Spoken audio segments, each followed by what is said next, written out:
Hello everyone, welcome back to the H&S podcast. Just me, Shaun today, flying solo. Henry's busy. James couldn't make it. So you're stuck with me essentially. We're going to go through our Supercoach team. I just wanted to get this in before lockout happens. Now obviously this team was meant to be a mirror of Henry's team, but we're going to deviate now. We've got to adjust as we go. That's what footy's about, adapting to different situations. I'm just going to set this up with the clear cheapies. Any clear guns that I think should come in. Cheapies are the big one that I want to make sure we've got sorted while Henry's away. For those of you who don't know, cheapies are your cheap, it's in the name, players who are starting or you think are going to score really well. And that way they're going to go up in price.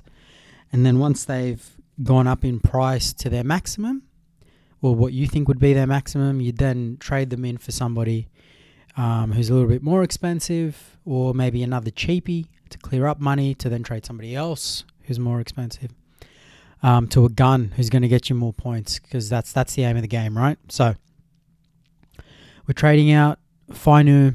You're trading out anyone who hasn't been named essentially. So Billy Smith is going to go as well.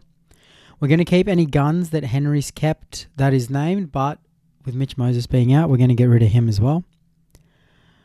So yeah, we're just going to do a bit of a cleanse of the team, see what's what, see who's who, and then we'll go from there. Pretty good shout with Kobe Hetherington getting named at lock. Let's see if we can't get Nathan Cleary in because of he's already played. Now we have a decision to make. Do we trade in Cleary next week, or do we go with a gun now? Jerome Hughes. Sorted at halfback. It's a bit of a tough one there. What we could do is move somebody. Let's look at the own percent. It'll get us all the cheapies up top. Tom Duffy, we'll bring him in. We'll run the dual cheapies. And then maybe I'll see if Henry wants to. We'll see how Mamazoulis goes. We can always trade him out, sanding up, get a gun in that way. Not happy running two cheapies down here at halfback, but looks like we're going to have to for now. We've also got some cheapies here. Look, I don't know about the job security of Toya, but I'm just trying to keep it simple. So we'll get in him. We'll also get in Gemat Shibasaki. We'll see how this goes. Those are the two main ones that we're doing for now. And it leaves us with enough money to get in a gun halfback when the time comes. So we'll save the team. We'll see how it looks with the reserves and everything sorted out, and we'll go from there. So with the bye, Tino isn't going to be on the reserve list. Our options are Gemat, Jackson, or Hetherington. We'll probably go the safe route with Hetherington for now. Going to sort out our captains and vices. So that looks pretty good. Ponga against the Tigers, and then Turbo at home against the Cowboys. Pretty decent. The only other option would be Cameron Munster. Now, in simple terms, your vice captain will only get double points if your captain doesn't play. It used to be if your captain got 0, but I think they've changed that. I will have to double check that for you. But yeah, if your captain doesn't play, your vice captain will get double points. You cannot vice captain anyone on the bench. So that whole start players who are playing early doesn't work if you want to vice captain somebody playing early. So even though Ayongi is playing last, I wouldn't want to vice or captain him, and I do want to vice or captain Ponga. So Ponga is starting for me. Sandon Smith, however, and Tom Duffy, switch those around straight away, because Sandon's playing tonight, Tom Duffy playing later on, and neither of them are vice or captain options, so switch those around. Kobe Hetherington is playing tonight. So is Connor Watson. Hopgood, even though he's the better player, the points aren't going to change, reserve or not. So you might as well put the person playing tonight in to start. He'll get this. Hopgood will get the same amount of points, even though he's on the bench as a reserve. That's pretty much it in terms of must-have cheapies, as far as I can tell. The quickest way to check that would be probably to go to Flex, 1%. Get a... There we go. We'll put it to 360, see what's going there. Lachlan Hubner, actually. Yeah, shit, I want him. For who, though? For who? Is there anyone I can move to the front row? No. But I would take Hubner over Mamazelis. So what we'll do is we'll put Hubner in at second row. And because Henry picked Connor Watson, we'll pick Connor Watson again at hooker. Although he was umming and ahhing about Jeremy Marshall-King, which is the decision I need to make soon. Connor's too expensive for that. Let's clear that. Put Connor in. So what I'm doing here is I'm just filtering. You can drag this up and down to set a maximum price, and then drag this up and down to set a minimum price. Obviously, I'm focusing on cheaper players, so I'm going to drag this down. I don't really want to see the top end guys. I'm not looking for guns right now. I'll then go to flex, which will open up every position. It's also filtering by that name still, so if we get rid of that, everyone pops up again. Yeah, so Peter Mamazilis, the guy we just traded out. Jack Goz, for those of you who don't know, he needs pretty much 80 minutes based on previous performances to be worth it. He's 232, so it could be worth it anyway, but it might be probably a better option than Vomoga, but Vomoga's now locked out, so can't really go him. No one else popping out at me at the moment. That's pretty safe. Jamie Humphries starting at halfback. There's an option there, but again, we're keeping it simple for Henry, so that his team can follow along and that he can ask his questions. I'm not going to do too much in-depth Supercoach for now. Right now, all you should be focusing on is a rookie, his cash generation, and then with your leftover points, who's going to get them for you. So we'll go through now back to the top players. Own percent is still all the cheapies. That's the go at the start of the season. Cheapies and value. No one got to get Turbo back in. That'll be a big mistake. So we'll save the team again, see what it looks like, because we've got to get Connor Watson, the reserve. And we'll take it off Tom Duffy. Plonk it on Connor. And is Kobe Hetherington going to keep the starting spot, or do I want Tom Duffy? That's the question, right? I think for the start of the season, play it safe. We don't know what Tom Duffy's going to do. He's also playing away from home, so we'll go safe with Hetherington. Hopefully he gets 60 minutes and gets 60 points. In terms of the backs, Robert Toya's going up against the Broncos. Or Shibasaki or Toya. Probably Toya. Again, we've got plenty of cash in to get a gun halfback. Usually I wouldn't recommend. So when you have money, cash in the bank, it's not scoring you points. I should probably just buy Jerome Hughes, right? But Jerome Hughes probably isn't my long-term option. So there's a trade there that I'd need to make to get rid of him and to bring in Nathan Cleary or Nico Hines or whoever. Maybe it is Jerome Hughes. I'm just not confident on that. The reason being because I believe that the Storm spine's going to remain fit and spread the points out between themselves a lot more. So that'll stop the focus on Jerome and the points he got last year. So with that, I'm not happy with this team, but given the rules we've set for this team, it's probably how it's going to stay. I am going to show you my Supercoach team, my personal one, the one that if it comes first will give me the cash, the cashola, and hopefully give this podcast a bit of a boost in listens. Let me just log into that off screen and then bring it on. There it is. This is my team here, Nail and Kalen. Hopefully that name doesn't get me in trouble with the Supercoach gods, but this is where I'm at. I've got Connor Watson starting. The decision I need to make here is if I want Jeremy Marshall-King. And the reason I haven't done that yet is because I'll probably still keep Connor and just trade out one of these guys if I do have some cash in the bank. I have less cash in the bank. This is for flexibility to make trades. If any guns come through that I'm like, oh shit, I've got to get them in. You need some money to do that. Otherwise, you're spending two trades, one to make money and then one to bring in the person you want. So I'm keeping $500,000 in the kitty. 200 to 500k is what you want to aim for depending on your team makeup. Obviously, I'm worried about Metcalf, but I'm going to keep him for now. Jesse McLean, unless he turns up next week, is going to go. And that'll give me room to bring in somebody. If Toya plays well, it looks like he's going to play his third game, he can come in. Those options are there for me. I've brought in Lachlan Hubner, and I brought him in for Mamazelis. So both Mamazelis and Pakes are out, and I've brought in Tom Duffy and Hubner. I've moved Sandon from halfback into hooker, and I've moved Connor into hooker as well. So I've traded out both my hookers. The reason being is because they both probably won't play 80, whereas these two probably will. So I've done that. Hubner, I don't know, but if you're playing lock, hopefully he makes up for his points in runs. But again, we're probably going to burn through some trades early season, just trying to set ourselves up so we're not stuck also having to burn through some boosts.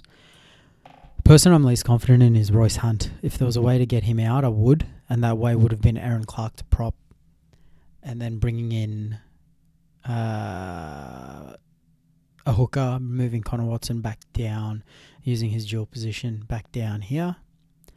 Fortunately, Aaron Clark has been locked out, so not something we can do.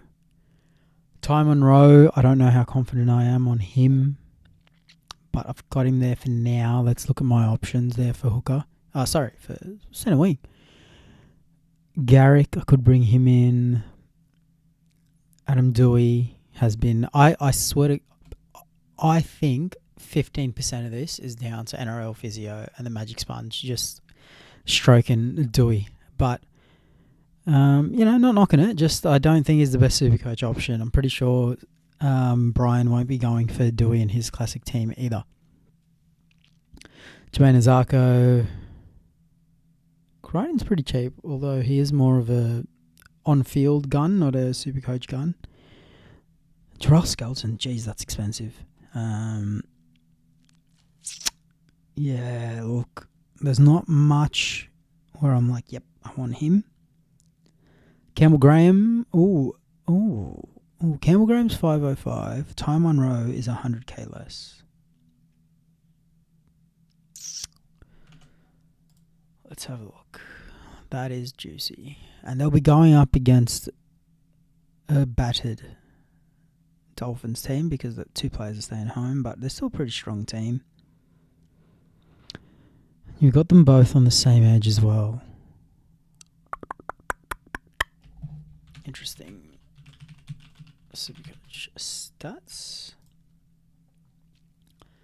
Just want to have a look at what Ty Monroe did last year, how he was scoring his points, because my head says it was base, but maybe it wasn't. So here's some 80-minute games. Yeah, look, the base actually isn't there. He scored 72 with 2 tries. That's not what I was expecting.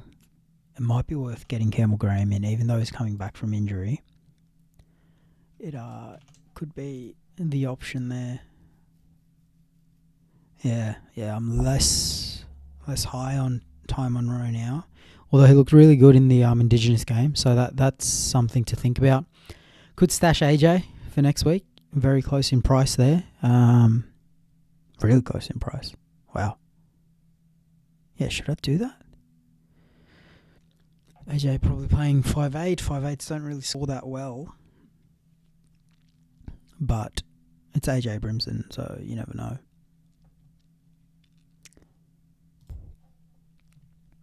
I'm also considering going the old Supercoach strategy of just cheapies in the back line. So then Robert Toyle would fit here.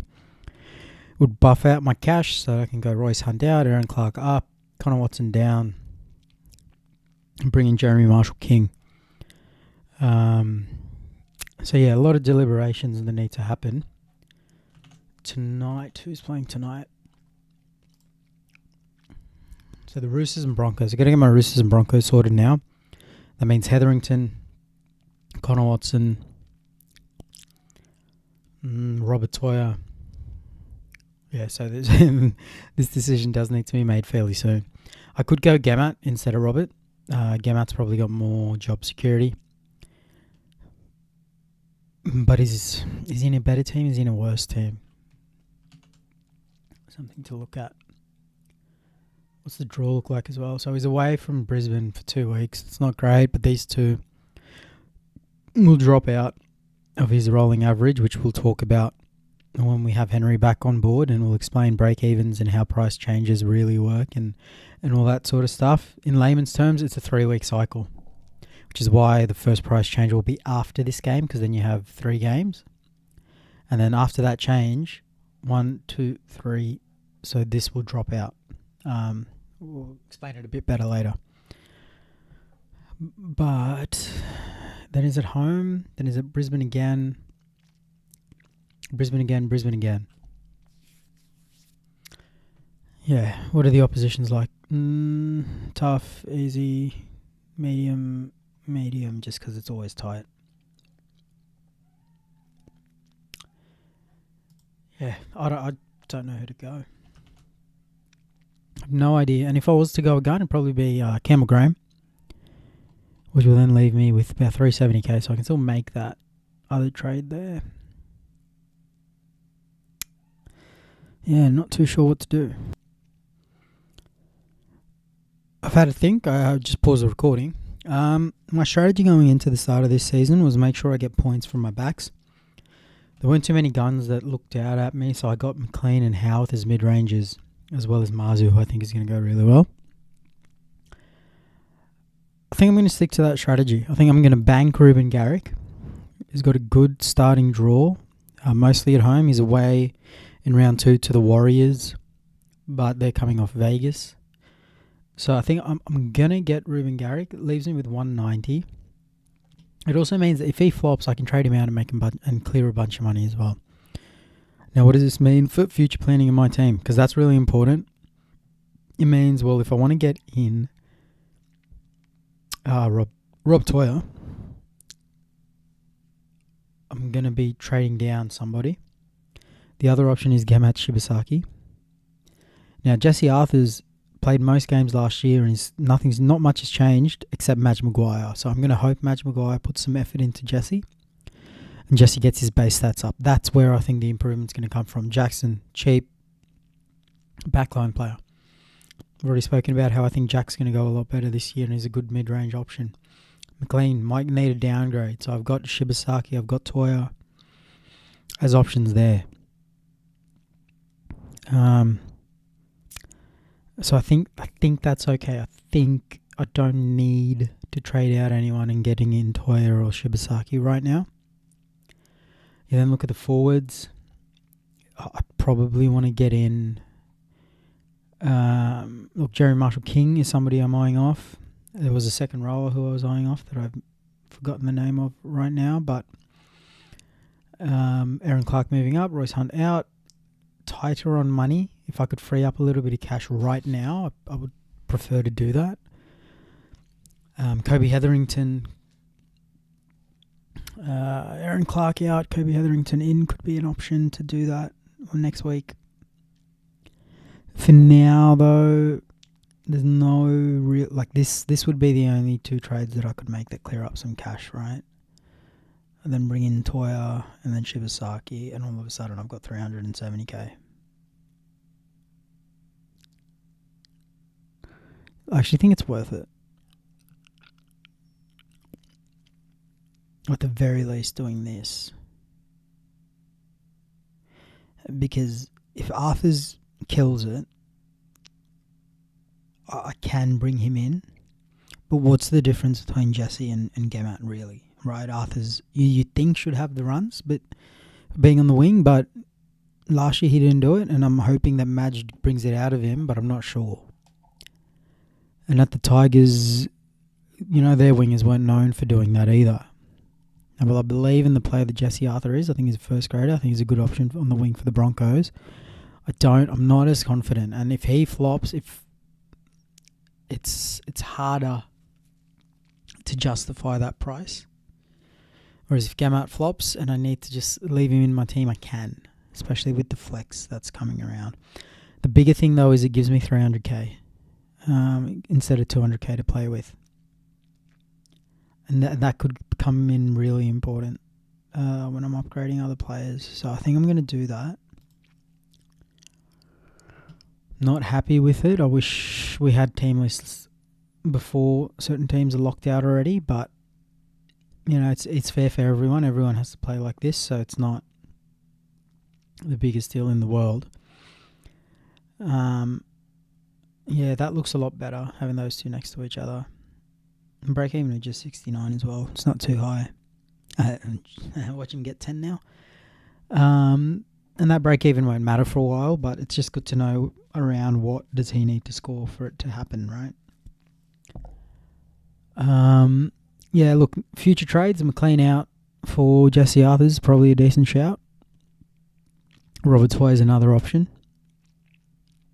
because he will likely lose money. So unless he tons up next week and I'm like in long term he's going to make money, then he's got to go. After that, it's a wait and see on a lot of people. Aaron Clark will either drop out for Kobe Hetherington or Royce Hunt will do that, just depending on how much money I have. Jeremy Marshall-King is another option to come into the team. And there might be one or two that I'm missing here that I need to think about as well. But I would like to, in terms of trade-outs of Umaga, we knew he was a bad option. We just knew he was named to play, so we got him. Moving forward for Vegas, I think a bad option is a bad option, regardless if they're named or not. So if you see a bench second rower named and you think he's going to get very little minutes and not a lot of points, there's no point trading him in. Make sure you have the flexibility for the rest of the teams to cover that. Don't predict, Kobe Hetherington's going to start a lock and then he does it and then you're screwed. But don't go with the bad option just because it's the devil you know. I think in Supercoach, a bad choice is a bad choice. There's always a good choice to make. It's not the lesser of two evils per se. There's always a good choice you can make, or a better option out there. A good option out there, sorry. So that's probably the one takeaway I've had from Vegas. The devil you know is not better in Supercoach, because there are plenty of angels in Supercoach that you can pick. So that's the shift I'm going to do next year. Watch me forget and get screwed over by it again. But look, this is my team for now. I'm not going to stress over it too much. We have a lockout coming in 30 minutes. I want to get this uploaded fairly quickly. So thank you for listening. I'll talk to Henry about his team, and we'll update you hopefully sometime over the next couple of weeks for Supercoach. And look, if Henry doesn't have time, we'll get James on again for the reviews and previews and just the headlines and all that sort of stuff. Programming as usual. Thank you for listening to me by myself. Wasn't the most exciting episode, I know, but hopefully it's going to keep a good record of what's happening with our Supercoach teams and helping those rookies. Thanks for listening. See you next time.